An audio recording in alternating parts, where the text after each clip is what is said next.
Alex. Hi, everybody. Welcome. Thanks, Richard. Thank you. I'm excited to be here. I saw some names I I know already in the chat, so I'm really excited to just share some of my work and happy to chat about anything people want to talk about. So let me try sharing my screen. Can everybody see it okay right now? I have the chat open on a separate monitor, and I have my presentation on on this one. So I'll keep the chat open if anybody wants to jump in. All right, everybody see my screen okay? There should be a picture of my then around 5-year-old. Thanks. So I just wanted to tell a little bit about myself. I have 3 kids right now. This is an older picture of my oldest son. We were, I'm, I've played music growing up, so I'm always trying to get my kids interested in music. And I remember I was trying to show him that you could put rubber bands around this like old metal canister and turn it into kind of like a string instrument. And then he decided himself to jam a recorder into it and turn it into his own kind of instrument. Um, I also, my youngest son, I remember before he could even talk, he was already kind of, it would be fun to hand him a harmonica and hear him sort of play on the harmonica. It was almost, before using words, he was almost speaking through music just by playing around. Um, I grew up playing piano, so I always thought that teaching my kids music would be like sitting them down at a piano and showing them the notes. And in reality, music time at our house typically ends up a little bit more like this. We have all these instruments around. My kids like to take things apart and just have fun and do all kinds of things. And I think that's sort of um, shaped a lot of the ways I've been thinking about music recently in a lot of projects. I've also been getting into bird songs as a hobby. So here's a little video where my son and I were biking, and then we heard an eastern towhee in the woods, and we decided to try to talk back to it.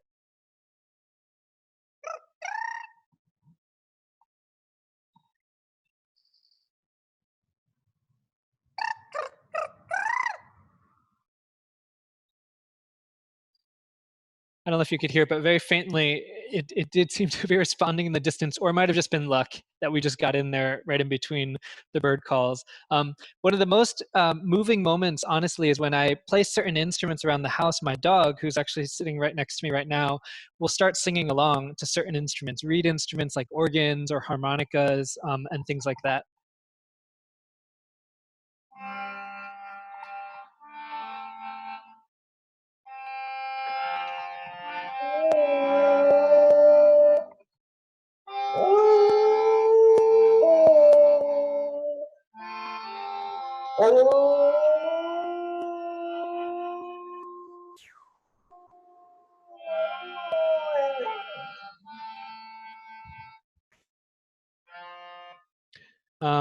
Yeah, so that was my dog singing along, and it's just one of those things that that makes me really think a lot about music. Is the sound and everything going okay, by the way? Feel free, anybody, to unmute and jump in if anything's off. Is my microphone okay? Okay, great. So anyways, I just wanted to share a few projects. Here is, I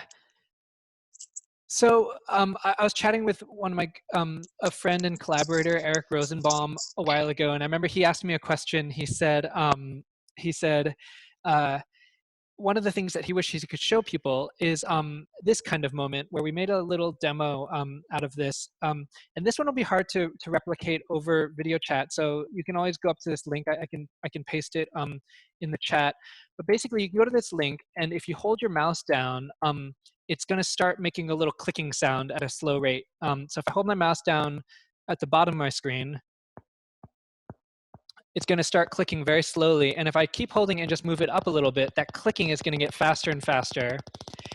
And at a certain point, if you keep moving your mouse up, your ear is going to turn that fast clicking sound into a pitch that you hear, into a note you hear.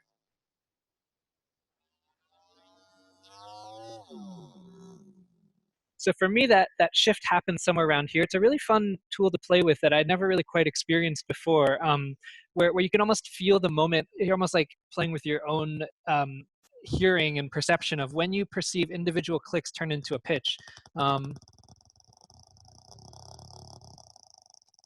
For me, it's somewhere around there. um, but to me, this was a really just hands-on moment of playing with this thing um, that I've known all my life, that sound is based on frequency and sound waves hitting your ears at certain frequencies. But what does that really mean? And it wasn't until I started playing with this little prototype that my friend suggested to me you really start to feel what that means, and it makes you think about where really musical notes come from. Here's another fun demo to ask that question, like where do notes come from?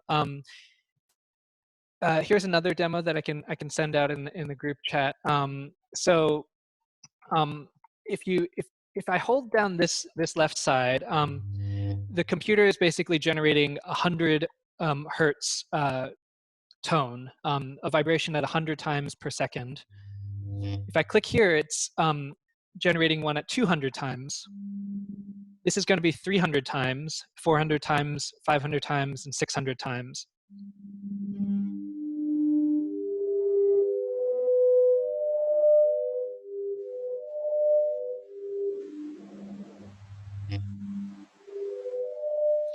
And what I love about playing with this was, just from that basic like mathematical series, 100 to 200 to 300 to 400, the last three here actually form, what people growing up playing music call like a major chord. That's what, we've called it. But really, this isn't a thing that some people went into a room and invented and said, hey, here's a major chord. I feel like it was kind of, when you think about it this way, it's actually built on the math of how things vibrate around us.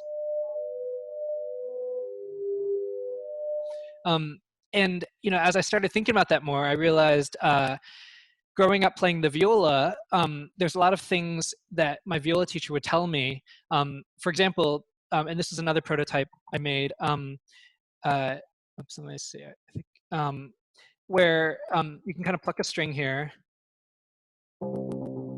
And I remember that my viola teacher taught me that if you hold your finger exactly halfway along the string is when you can find the note that's exactly an octave up. So it's kind of like this. This is a diagram to show. So if I put my finger there, and when you cut a string in half, you get this relationship of an octave, and you can keep playing with that. It's also fun that, on a musical instrument, you never really think to play the other half of it, and you get a strange sort of pattern there too. But so these are some of the prototypes that I started playing with. So I wanted to share one of my older projects was around a famous piece of music called the Bach cello suites. And if you're used to like thinking about this piece of music, you usually think of it as notes on a page. And I just started to wonder if there's different ways to visualize it based on the physics of string length. So if you draw the lengths or ratios of strings that you would need to perform each bar of music, this is what the first bar of that song would look like. This is what the second one would look like. And this is the third one, and so on. And I started to wonder if you could almost create a little music box that automatically, stretched and changed the string length to visualize this piece of music. So I put this project together.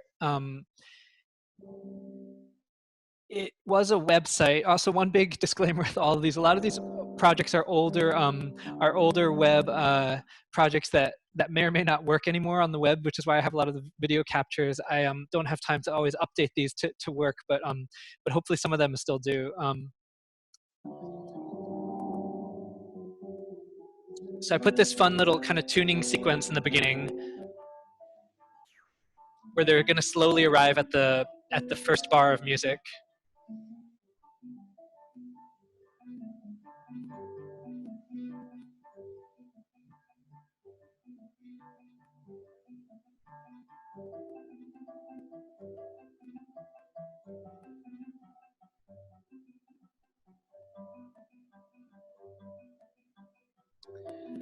So you can watch this whole video online. I can share all these links and maybe even these slides afterwards.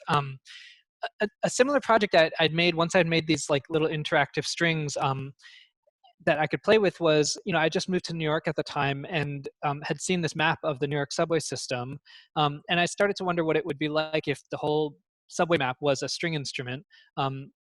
So this was a project I made where I grabbed the New York City subway data and recreated the famous 1970s subway map diagram and basically tried to turn that diagram into a string instrument. So it's drawing a train each time one was scheduled to leave based on the schedule. And every time they cross, they'll play, just like that one down over here just played.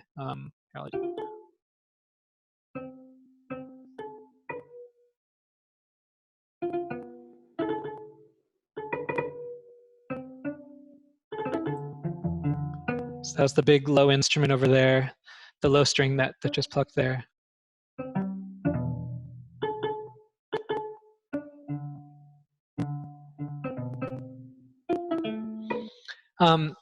So I'll just, I want to just share a lot of projects. That way anybody that's interested in any of these can write me afterwards to talk more about them. Another idea that I've just been exploring and thinking about in lots of projects, both personal ones and ones at Google, is what if you could see sound? And one of the projects that I've done here at Google is a website, which I'll dive into throughout this presentation, but it's a website called Chrome Music Lab, which was an effort we did here at Google to basically show what you could do with web technology and combine it with music education. So one of the experiments that we launched here was creating actually a live spectrogram right in your web browser. This is a big team effort in collaboration with the whole team of developers and designers here. And so what you're seeing right now is the visualization of my voice. And in some ways, a spectrogram is kind of like a microscope for sound. If you're really to look at sound, this is kind of what it would look like. So,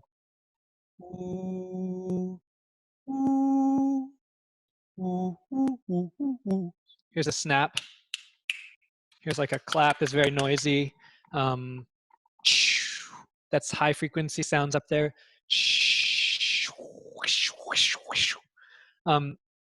I put this in front of, I think he was around 3 at the time, my younger son, playing with the spectrogram. And this is what he did.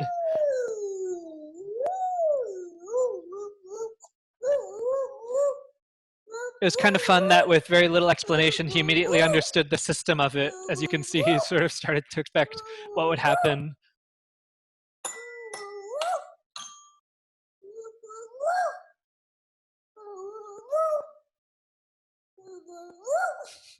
And I've gotten really interested in that idea of what would happen if you could see music. A really great thing, I participated in a really neat music hackathon held at Spotify in New York, and I met this composer, Jay. He came up to me after he'd seen some of my music visualization projects, and Jay is a musical composer that became deaf in his 20s and has been trying to use different tools to continue composing music and find tools to visualize music so that he can hear it better as he's working with it, and also to visualize music for audiences, for deaf students, for deaf audiences.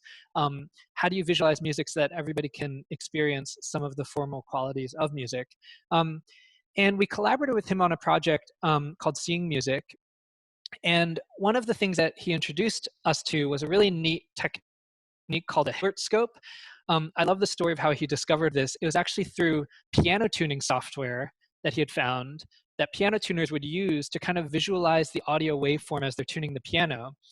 And that's what this curvy line is happening, and I'll demo that in a second. And then the trail is pitch. So that's the pitch detection. This was a collaboration with, again, a team here at Google, especially one of my collaborators, Yotam, worked on this together with me. So if I sing a little pattern, ooh,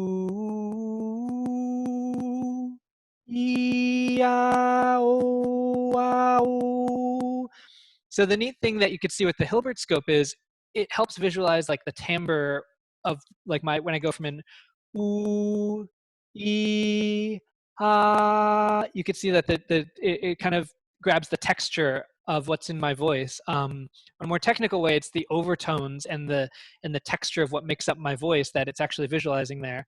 And we loaded this with different examples. So here's what some of those look like.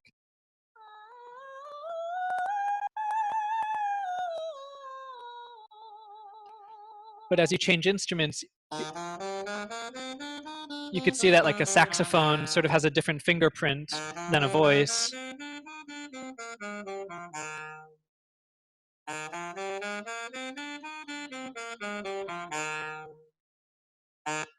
Here's an electric guitar.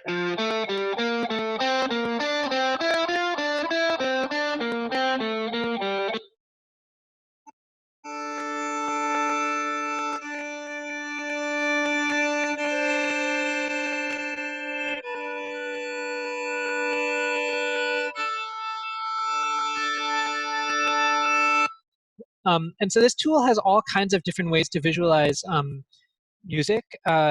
One of the things you can do is turn on a grid and actually see the note that you're humming at any given moment. Ooh, ooh. And one of the neat things that I found as we were exploring this tool is that you can switch between different ways of seeing sound, because there's really no right way to visualize music. If that's visualizing the pitch of sound, ooh, you can also then turn on the spectrogram that we saw earlier. Ooh.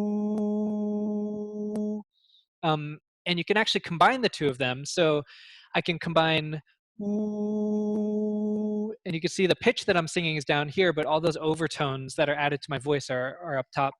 Ooh, ah, ee, oh, ah, ooh, ah, ooh, ah, wah, wah, wah, wah. So that was sort of a fun tool that we worked on together. Um, uh, Another project that I wanted to share is this website called .piano.com. This is a collaboration with Yotam Man. And one of the ideas we were trying to explore with this website was what happens if you could actually create a shared musical instrument on the web using MIDI. So if you come to this website, you can use either your computer keyboard or a MIDI keyboard if you have one, and just start playing a song. So that's me just playing on my computer keyboard here. But the fun thing is you can hit record right away. Um,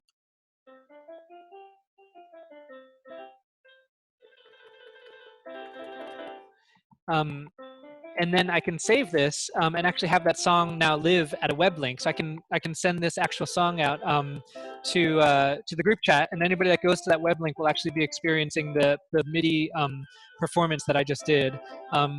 So this has been a website we've left up for a little while now, and if you go to the Listen tab, you'll actually see all these different recordings that people have played into this website as like a shared musical instrument over time. We also have different ways of visualizing the music in here.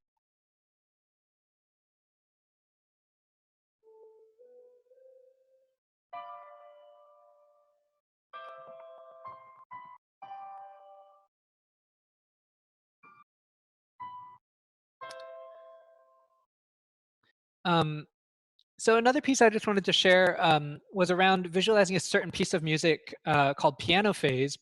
And this is by Steve Reich. He the piece of music is really interesting. The idea basically was he has two piano players, and the first one starts playing this little melody, and then the second person comes in playing exactly the same melody at the same time, but over time, one of them slows down and slows down a little bit more and a little bit more until they're exactly one note off, then they're two notes off, then three notes off, and so on until they come back all the way back to being in sync. It was I got interested in seeing what it would be like to visualize the patterns that happen in this piece of music. So this is the first piano player.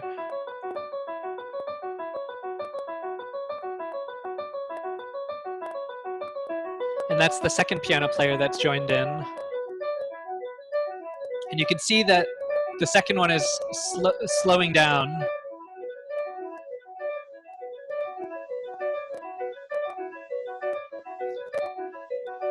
And now the second one's going to keep slowing down.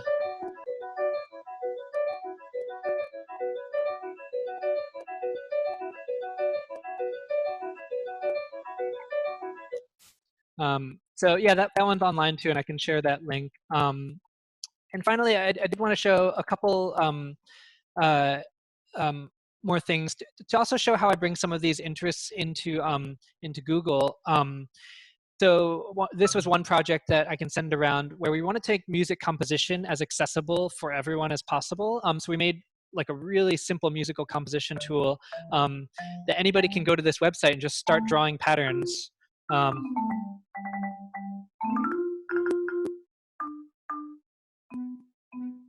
Hold on, let me fix my smiley face. Okay, and you could basically turn that into music and see what it sounds like.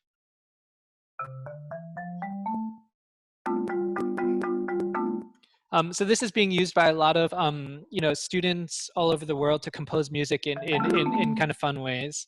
And the last project I wanted to show, just also to show that I don't only do projects around music.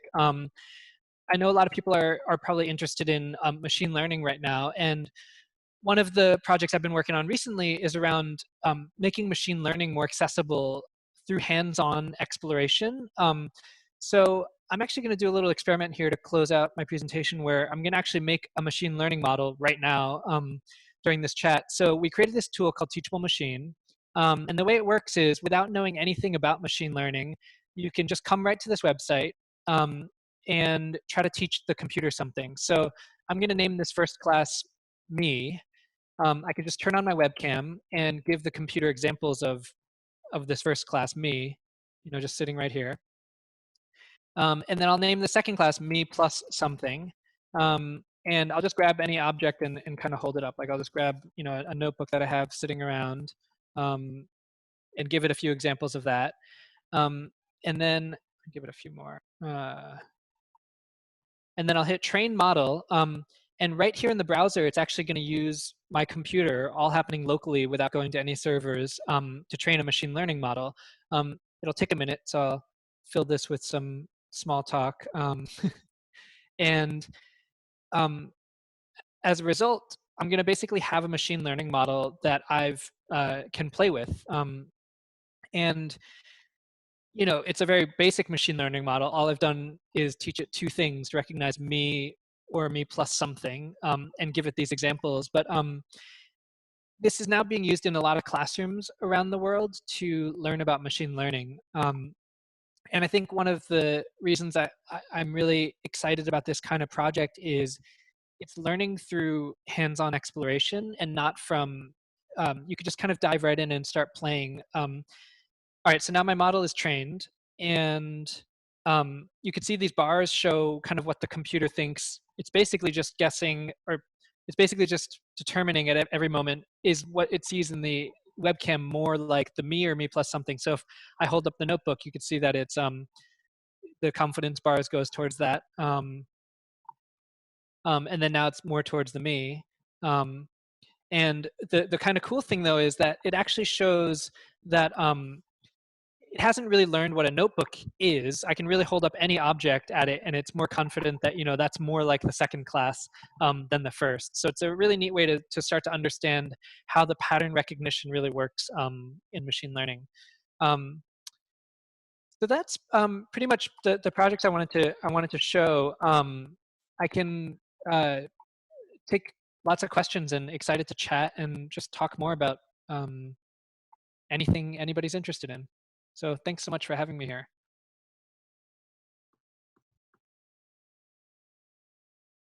Thank you so much, Alex.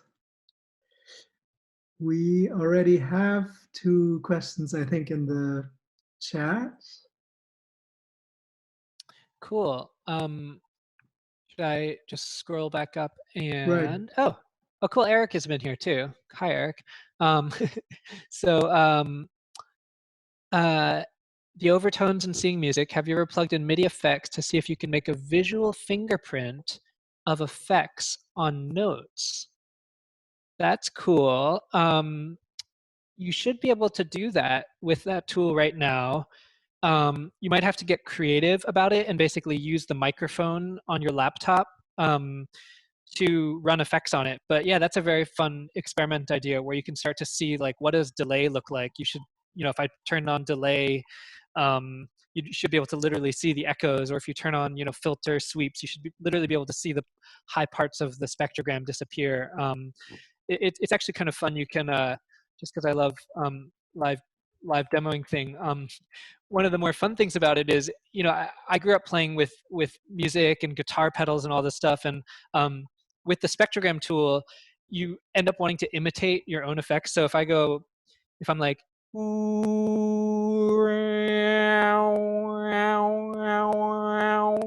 like those effects, those kind of like silly sounds that you used to be able to make, you can literally see like what the math of the guitar pedals was doing to the sound in order to create those effects. You can almost kind of picture it in there.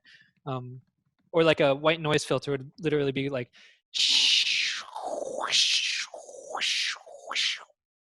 yeah.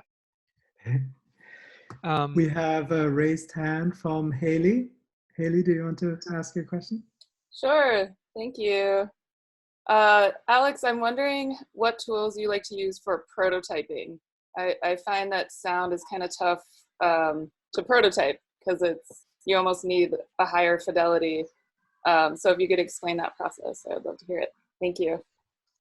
Yeah. So the full disclaimer, which is I just want to give a huge shout out that a lot of these were like big team group projects where I collaborate with a lot of coders. So I don't always get as hands-on involved in coding anymore.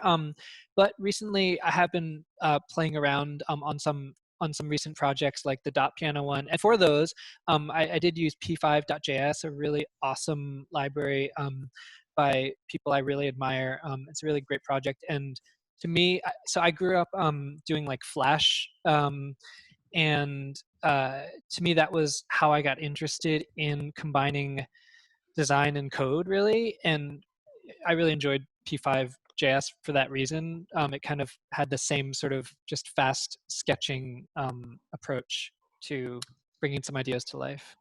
But there's probably a lot of them out there. Tone.js is another web library by Yotam that lets you do a lot of the synthesis and music effects right in your web browser, which is really exciting. Yeah.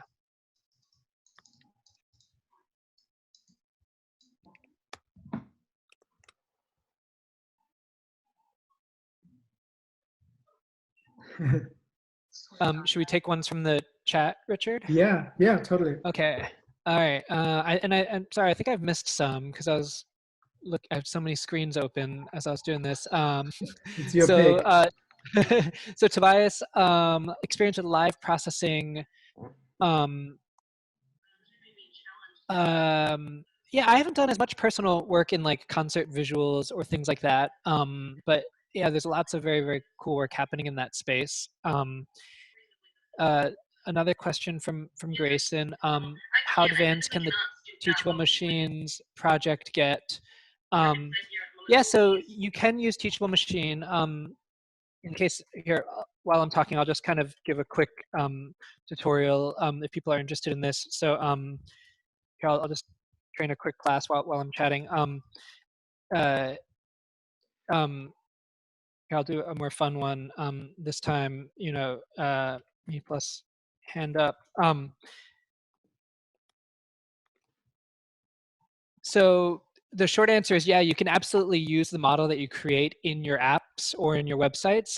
There's an export model button over here where you can export it and then host the model that you made on the web at a URL, and then you can create an app or website that basically just loads that model in. One of the really helpful ways that we designed the tool, hopefully, was so that your training data doesn't go with it. It's just the numerical values, the weights that are in your model that get hosted on the web. So in Teachable Machine, you'll just click Export Model, and you can upload your model that I just made to a web endpoint. It's going up right now. And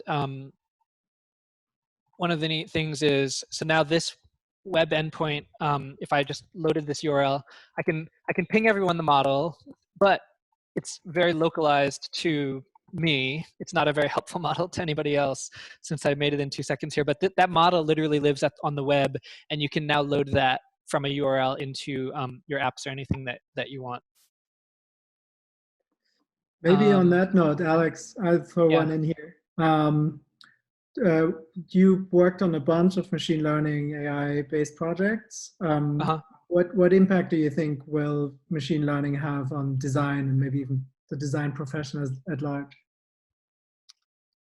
That's a good question. I mean, I think having, like, I kind of come from like interaction design background, and I think it's really interesting for all designers that are interested and curious about machine learning to really, poke around and get used to what it can or can't do, because it really is becoming one of the ways that people can interact with the world.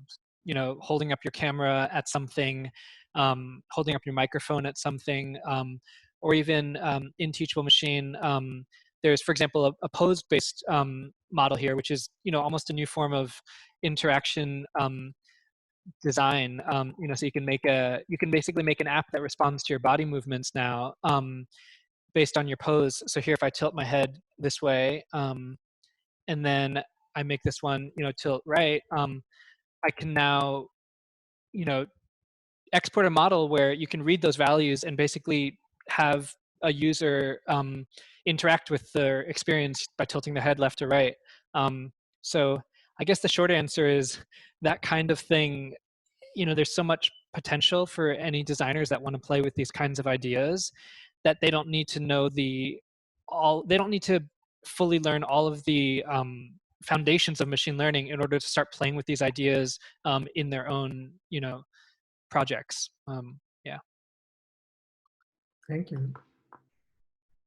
I can try to quickly go through a bunch of the chat questions so that I don't leave anyone out. If we could use this use this type of technology to turn an existing painting into a song, or the other way, to paint artwork from a song. Yeah, there are a lot. That's a really neat idea. There are lots of really very cool projects out there over the decades around this. One example that I worked on for Chrome Music Lab was this one, which we named Kandinsky, for obvious reasons. And it was a fun, simple project where kids can turn drawings into a song. So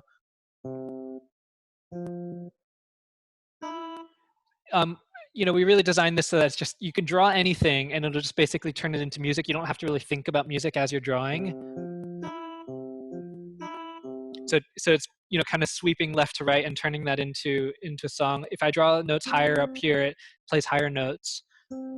But one of the neat things about, and it has a few special shapes, like a circle makes a vocal sound and a little triangle makes a percussion sound.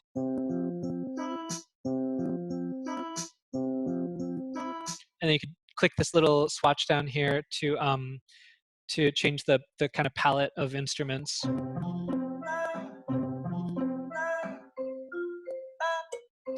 I love working on projects like this that kind of, growing up making music, you get really used to what music software should or shouldn't look like. GarageBand, Logic, all of these are great, pretty serious music creation tools.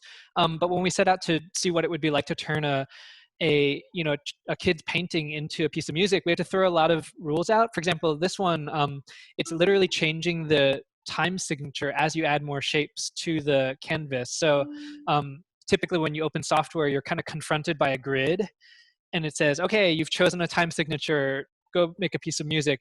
On this one, you're constantly changing it as you kind of paint. You can also accidentally make songs in really weird time signatures, like 5 or 7, without even really thinking about it, which I also liked about this. Okay, I'll keep going down a chat. Have you ever heard about someone who used one of these tools to create a branding project? That question from Lucas is probably for Teachable Machine. And I can send a link around. There was a really neat design studio, I think in Europe, that's been using Teachable Machine to explore branding and logos. I think they made a type exercise where you can talk to the typography, so it responds to your voice, and that was a kind of fun project. Cool. Thanks for so many questions. Spatial sounds. Yeah, I have worked on a project in collaboration with a team here at Google around sound spatialized. We tried to create one, kind of virtual reality project where you could place the stems of songs around you in space and kind of walk up to them, which was neat, and I can share that afterwards. Ooh, a neat question about what do you think the best way is to document audiovisual code sketches? Screen recording seems to work better than exporting each frame. Yeah, I because I also have gotten really busy. I do screen record a lot of things, and I did try to have like a really pure way to save projects frame by frame and stitch it together. But in the end, I just screen record and hope for the best of dropping frames and things. But I have found one of my workflows is um, so that I don't forget. I'll almost screen record what I made at the end of, when I was doing more hands-on coding, I would get in the habit of screen recording what I had made almost at the end of each day so that I could come back to it the next day without opening that whole code sketch, but just like watching the video and kind of taking a step back at what I'd made. Dealing with different types of instruments or sound, how do you decide what visual patterns for each of them? What parameters or characteristics of the sound do you take into consideration? That's a really neat question. Yeah, I guess I I'm not sure. I grew up playing, piano and viola and things. I think I have certain ways that I feel like those sounds feel. But I guess in Chrome Music Lab, we also try to almost be a little bit scientific about it and kind of reflect, what instruments really look like. So in the spectrogram, for example, you can click a flute and see a flute.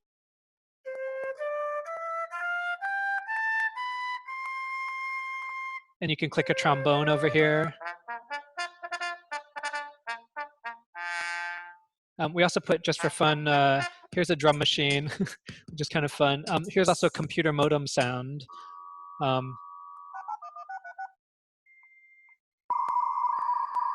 This I thought was a really fun example because it's literally a computer communicating through sound, so the information is really encoded in what you see right there.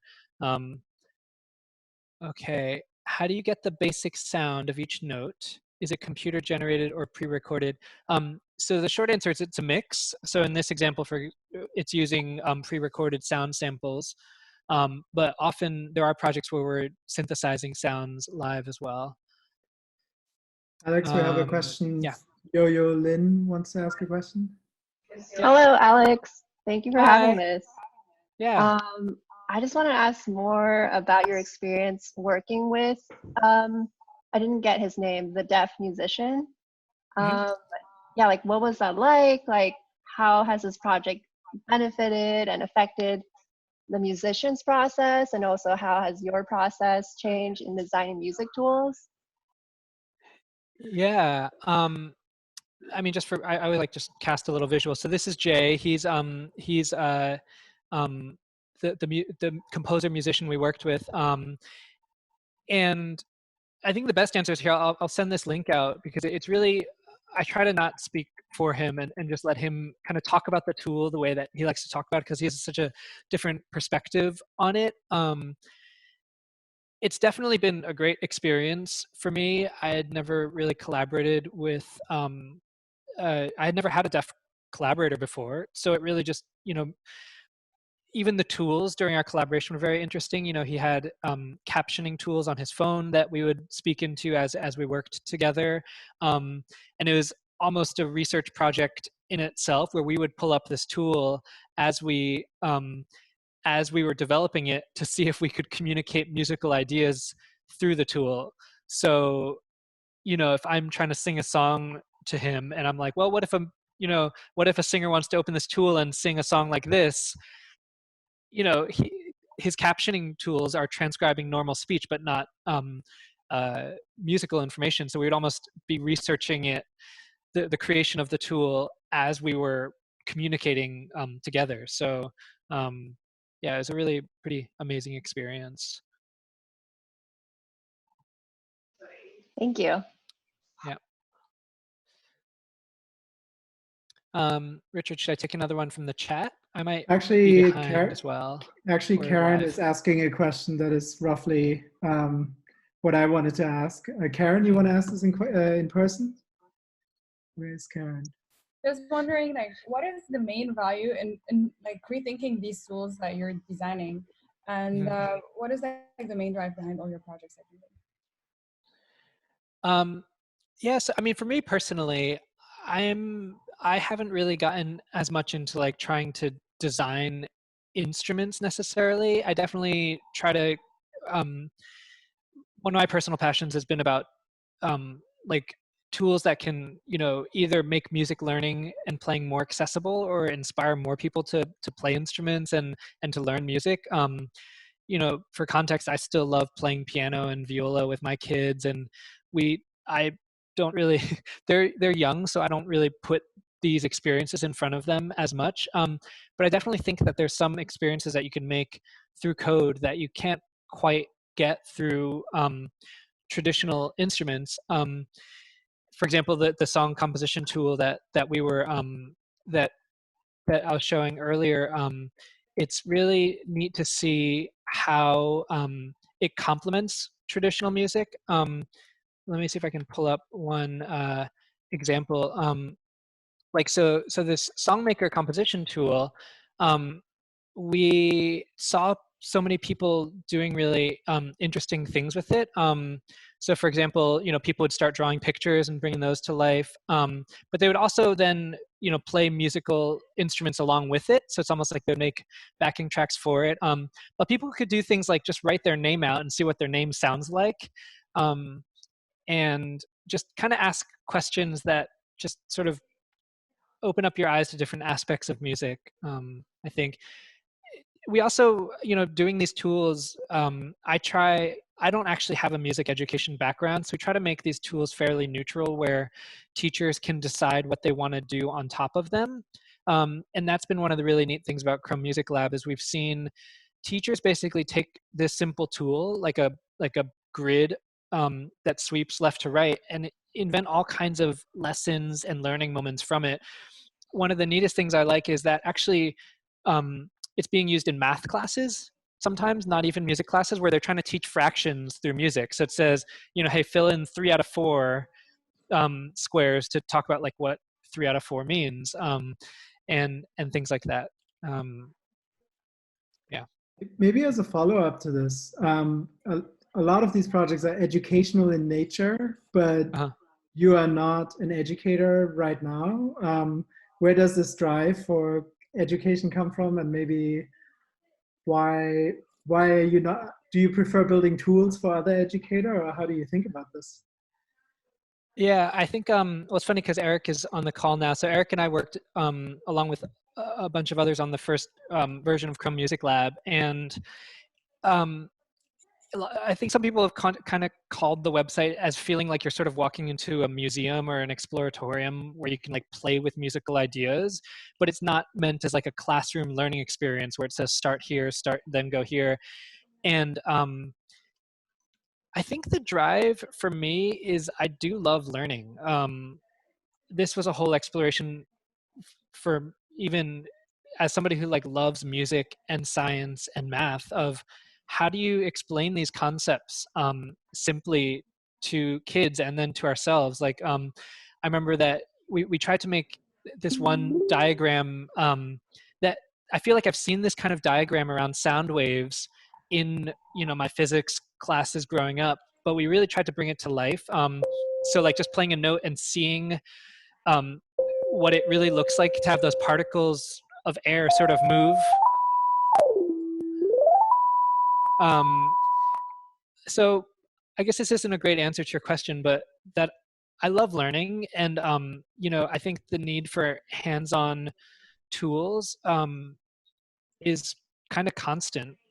You know, there are things that code enables you to do interactively to like play with these ideas that I think when you put visual designers or interaction designers along with coders and musicians in a room, it just unlocks a lot of possibilities that teachers have found pretty valuable. So yeah, sort of a non-answer, but just a brain dump of my love for this space, I guess. Thank you. I'm gonna actually switch a little bit.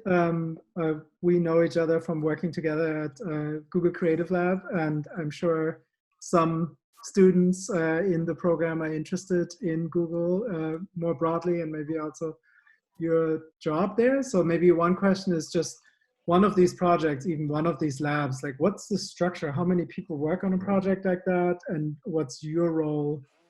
Do you build it? Do you code it? Do you prototype it? Or how does it work?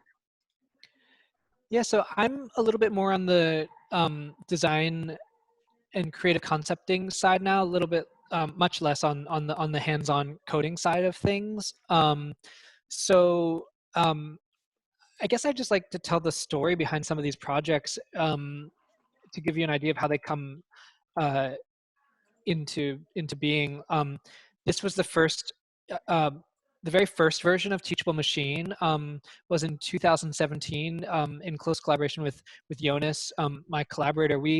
I think we had just heard really great talks explaining neural networks and image recognition back then, and we just started to wonder, like, how come we had seen some really neat interaction design prototypes. One amazing project that was done years ago by Rebecca Freebrink called Wekinator, where you can like click buttons and just be playing with a model interactively using your camera. And we just wanted to make that experience accessible for as many people as possible and put it right in the web browser. And so, these projects are fairly small at the beginning. It's a core group of, anywhere from, I'd say, like 2 to 4, 5 people in a room sketching and whiteboarding and imagining what is an interface for playing with machine learning in your browser. And I think we try to work with coders from the beginning.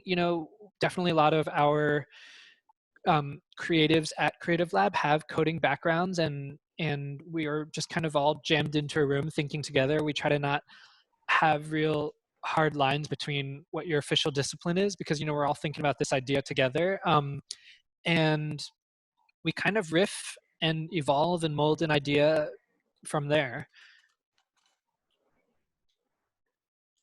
Cool. And maybe as a follow-up to this also, when you're interviewing and there's new candidates and new creatives coming there, what do you look for in a great candidate? That's a good question. I mean, personally, I really love to meet people that have their personal passions, whether it's you're passionate about design or passionate about creative coding, yeah, I mean, so many things. There's definitely not a formula for what we look for. We definitely love working with people who are kind of across disciplines, where they dabble a little bit in design, maybe a little bit in coding, but they, certainly have a certain thing that they love and really work on. We're definitely a very like hands-on group where we definitely try to make a lot. So, people who just have that itch for constantly creating, constantly having, an idea, and they just want to like sketch it out, whatever your tool is, whether it's like design or code, and that, yeah. And here's one question from Aya. How did you get to where you are now? Yeah, so the really fast version of my entire story, because I like to say it all, because it all influences. I grew up playing music, piano, viola. I played in like bands and stuff after college, and along the way, I'd also always loved, coding and design. So I've just sort of mashed it all up along the way. I learned Flash like in the early days.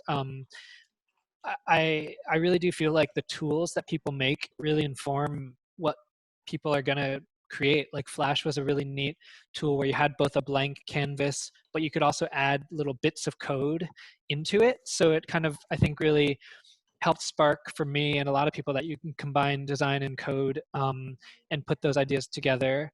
And then I've always just had a personal passion for music. So I think music naturally trickles its way into a lot of my projects. I definitely don't do only music related things at Google. I do all kinds of things, but bringing your personal passions into projects is something I've been able to do and feel really lucky to have been able to do. Thank you. And here, Ling Tang, I think we missed this question before, so very specific. Oh. Do you have to use fast Fourier transform? So I have a confession that I've never fully wrapped my head around FFT, and that's when I definitely lean on my friends to help on all of these projects. They definitely did the deeper digging, but I believe all of this is all now possible on the web. So if you go to something like Tone.js, you can go through the examples, and I believe there's probably FFT examples in here of how you can do all of that in your browser, which I can try to dig up or ask friends about.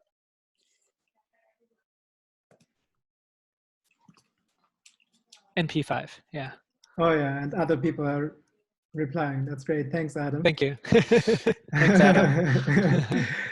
So I think we have to wrap up, but we have a little tradition here. So please, everybody, unmute your camera, and we'll just snap our fingers. Thank you, Alex. Camera. Yeah, thank you. Thank you. Thank you. Yeah, thanks, everyone. Thank you. Thank you. Thank you.